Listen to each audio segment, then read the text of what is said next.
السلام عليكم ورحمة الله وبركاته. أصحابتين كسور هذا القناة كنا فضلنا هدي أنا وعصب تهاي سبسكرايب نوده جنب الكان فروس يعطي نقطة دعوة كوات إن هدي أظهرنا ولا جوكتنا لايك تشيرت كومنت وحقينا إن أصحابتنا كسور بيرتوا سود وينينا إن كوي هرنا ولا جوجنا سيدو كلا سود هذا سوعا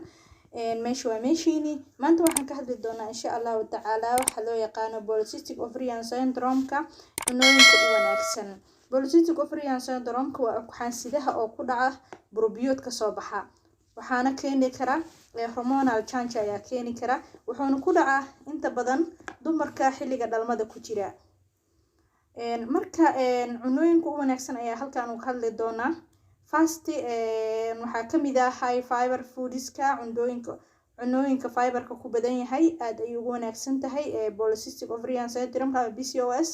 fatty fish ka sidoo kale to salmon ka malayga oo loo yaqaan salmon ka iyo tuunaha kale to waa cunooyinka aad ugu wanaagsan waxaa jira xitaa fish ka asigoo oo kaniiniyal ah aad ay ugu wacan yahay dumarka qaba polycystic ovarian syndrome ka sidoo kale waxa u wanaagsan spinach ka ama koostada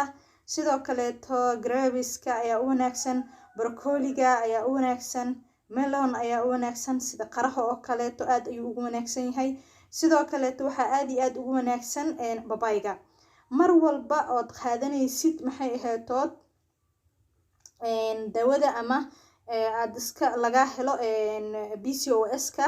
waa inaad ka fogaataa waa inaad ku dadaashaa cunista waxyaabahaani sidoo kale maxay ka fogaanaysaa hooyada qabta PCOS ka waxay ka fogaanaysaa inay cabto waxyaabaha sugarka ay ku badan yihiin ama sokorta ay ku badan yihiin fast water waa in insulinta waa in la yareeyaa insulintana ama sokorta waxaa kordhin kara adigoo saaid u isticmaasho waxyaabaha macmacaan sida cabitaanada sokorta ku fara badan yihiin oo kale sidoo kale waxaa ka fogaanaysaa carbohydrate oo kale sida waxaa kamid ah burka oo kale waa burka kancad sidoo kale waxaa kamid ah baastada oo kale sidoo kale waxaa kamid ah processed food ka cunooyinka la process gareeyay waxaa kamid ah cunooyinkaas la process gareeyay cake oo kale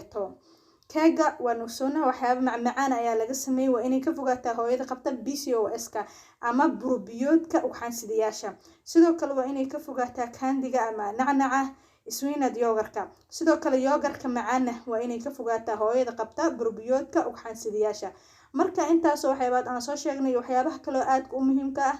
aad ka fogaanaysid waa carbohydrate ka waxyaabo macmacaan oo kale cunooyinka processka mar sida maxay keeg oo kale ananac oo kale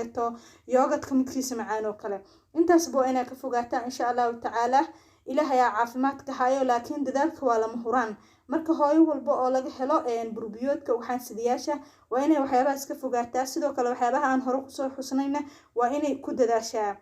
mar walba waxyaabaha maxay ahaatood macmacaanka iyo carbohydrate ka fogow sidoo kale kuna dadaal waxyaabaha fiberka iyo fishka oo kale ay ku badan yihiin qaraha oo kale babayga oo kale marka ciladan waxay sababi kartaa inay hooyada dhalmada ka soo daahdo hooyo walba oo ilaahay ubad wili siinin waxaan uga baryaa Allah inuu ubad siiyo kuwa Allah siiyana waxaan Allah uga baryaa inuu uga dhigo kuwa baariyaal ah insha Allah ta'ala soo dhawaada asxaabteena meesha waa meeshiini like inoo saara noona sii share gareeya